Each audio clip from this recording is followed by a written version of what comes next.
Merci. Bonsoir. Comment changer le monde? Allez, je pense que vous vous êtes tous déjà posé la question au moins une fois. En fait, je pense que si vous êtes là, c'est que vous vous intéressez à notre environnement. Et je vous en remercie. Alors pourquoi est-ce qu'on ne parvient pas à changer le monde? Pourquoi est-ce qu'on ne parvient pas à changer de modèle de vie? En 2002, au sommet de la Terre de Johannesburg, Jacques Chirac nous disait « La maison brûle et nous regardons ailleurs ». 20 ans plus tard, il y a eu des comités, des regroupements d'experts, des accords qui ont été signés, des modèles mathématiques. Et pourtant, rien ne bouge, on n'agit pas. Certains parlent de la 6e extinction des espèces. D'autres parlent de l'effondrement de notre civilisation. Pas moi. Alors je me présente, je m'appelle Yann-Éric Bourgeois, je fais de la recherche pluridisciplinaire et mon cœur d'activité, c'est l'anthropologie. J'étudie l'homme entre aujourd'hui et 2050. Mon métier, ça consiste à trouver des modèles de vie pour vivre en paix, de manière plus solidaire et plus heureux. Pourquoi est-ce qu'on ne passe pas de la pensée à l'action? Pourquoi est-ce qu'on est immobile? Dans mon métier, en fait, je parcours le monde et je vais à la rencontre des chercheurs, des savants, des tribus, des gens qui changent un petit peu le monde. Toujours avec cette question en tête. Pourquoi est-ce qu'on n'agit pas? Pourquoi est-ce qu'on reste immobile? La raison, elle est double. La première raison, c'est notre modèle économique. En fait, notre modèle économique est basé sur des flux physiques. La transformation des matières premières, la fabrication des biens de consommation, mais aussi le transport, l'industrie, l'agriculture. Tout ça, ce sont des flux physiques. Et ça nécessite de l'énergie. Du charbon, du gaz, du pétrole, du nucléaire. Chaque fois qu'on utilise cette énergie, ça génère une pollution. Et concrètement, il y a un lien direct entre notre croissance économique et l'utilisation de l'énergie, donc de la pollution. Alors vous comprenez qu'aucun politicien ne vous dira on va faire de la croissance et en même temps polluer moins. Ce n'est pas compatible. À moins de virer 2 millions de personnes et de les mettre au chômage. Donc en fait, notre modèle économique, basé sur des biens de consommation, sur des biens matériels, des flux physiques, ça constitue notre prison. C'est la première raison du fait qu'on reste immobile. La deuxième raison, elle est anthropologique. Nous avons peur de la mort.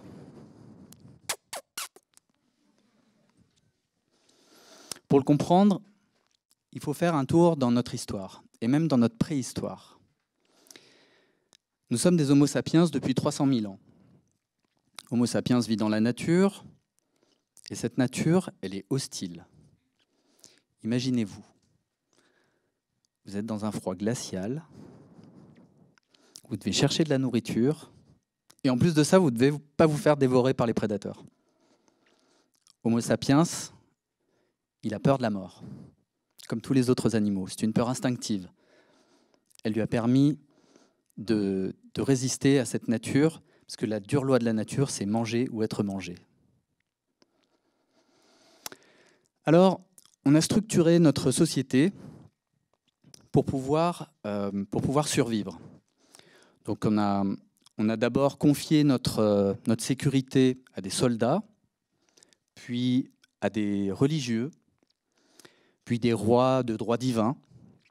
Et puis Descartes nous dit « l'homme est maître et possesseur de la nature ». Alors du coup, on change de modèle. Et là, on va confier notre pouvoir non plus à des religieux, mais à des politiques.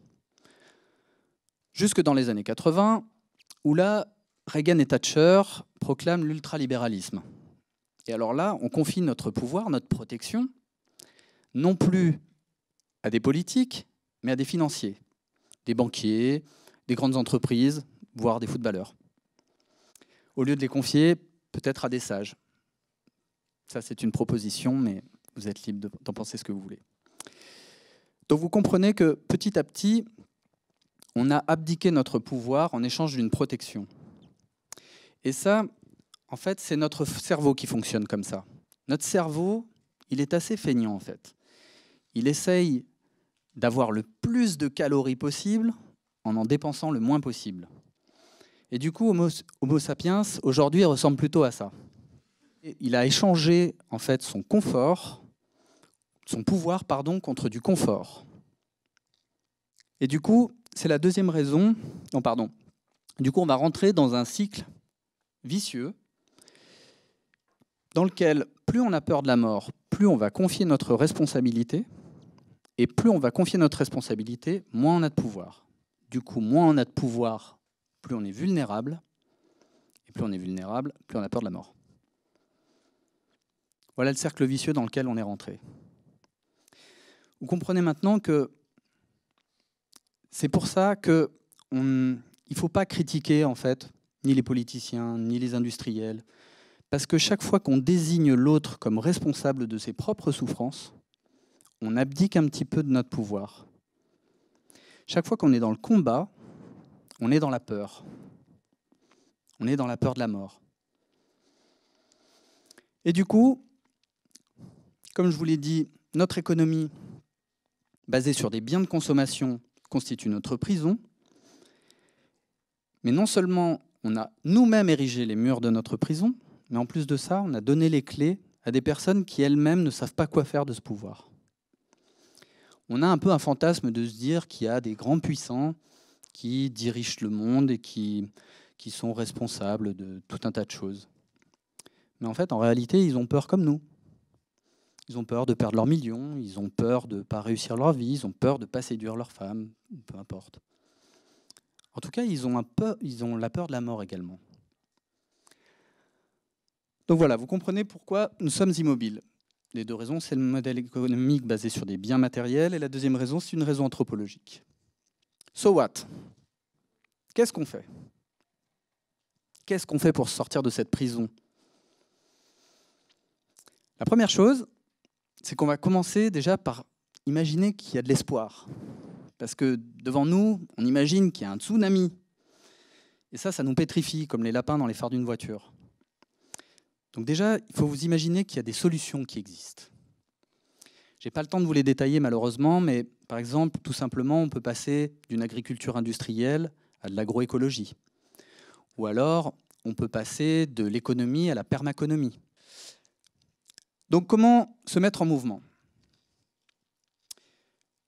La première chose, c'est que la peur, elle nous a permis de survivre dans une nature hostile.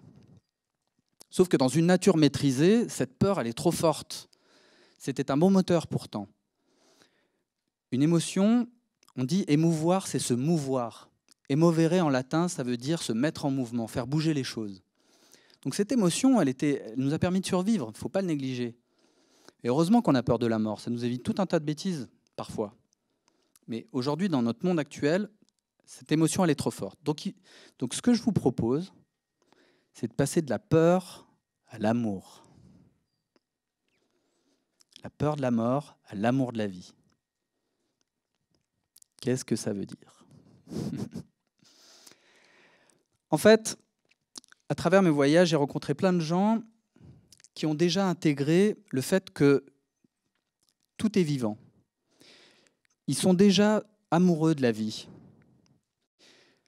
Dans tous leurs petits gestes du quotidien, ils sont dans le sens de la vie. Posez-vous la question, chaque fois que vous mettez des produits chimiques dans les toilettes, où va l'eau? Ou alors quand vous achetez un t-shirt à 3 €, comment a-t-il été fabriqué? Ou encore quand vous achetez une barquette de lasagne à 3,35 €, qui est passée dans les mains de 7 entreprises, est-ce que vraiment la vache a brouté de l'herbe? Pas sûr, hein. Alors du coup, on passe d'un cercle vicieux à un cercle vertueux. Je vous propose d'aimer la vie parce que ça va changer, ça va tout changer. Ça va nous permettre d'être plus responsables, de se dire, bah, tiens, qu'est-ce que je peux faire pour améliorer ma vie? Qu'est-ce que je peux faire pour être dans le sens de la vie et pas en sens inverse? Est-ce que je peux planter des arbres? Est-ce que je peux ramasser du plastique? Peu importe, vous faites certainement tous déjà des choses, déjà dans votre entourage. Je suis sûr que vous en parlez déjà beaucoup. Et du coup, en étant plus responsable, on va gagner en pouvoir. Et en gagnant en pouvoir, on va pouvoir nous-mêmes être dirigeants et choisir notre vie. Et c'est ça qui va changer les choses. C'est ma première clé. Ces gens que je rencontre qui ont déjà intégré ce modèle-là, je les appelle des homo spiritualis. Ils ont cette qualité-là, ils ont ce point commun que tout est vivant. Donc du coup, l'idée c'est de passer d'homo sapiens à homo spiritualis. Ma deuxième clé, c'est que tout est en lien. De l'atome au cosmos, nous sommes tous en lien. Alors je vous propose un petit jeu. Est-ce que vous pouvez vous mettre debout, s'il vous plaît? Un peu d'énergie.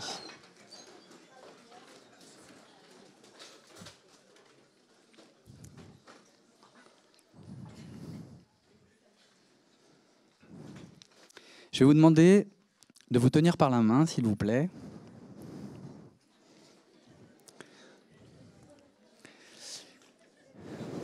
Merci.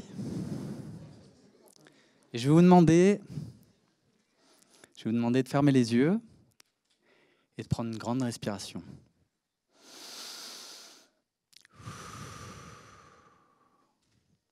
Je vais vous demander de penser à la manière dont pourrait être le monde s'il était plus beau. Comment vous l'imagineriez dans le futur? Comment pourrait être le monde s'il était vraiment magnifique au point où vous l'imaginez?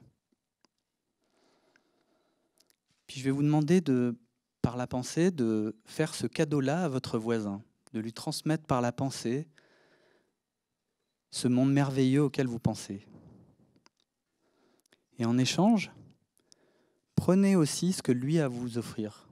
Essayez de sentir cette énergie qui est en vous.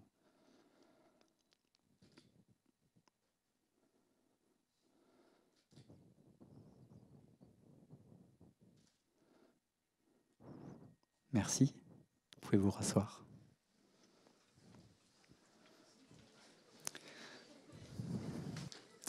Merci. Vous pouvez lâcher la main de la dame, monsieur. En fait, ce que je voulais que vous sentiez, c'est qu'on est tous en lien. On est tous à la fois insignifiants et indispensables. On est tous à la fois une petite goutte d'eau et un océan. On ne sait pas trop comment la vie est apparue sur Terre. Mais ce qu'on sait, c'est qu'il y a des liens. Je vais vous donner un exemple. Sur nos lèvres, dans notre bouche, dans notre tube digestif, on a des bactéries.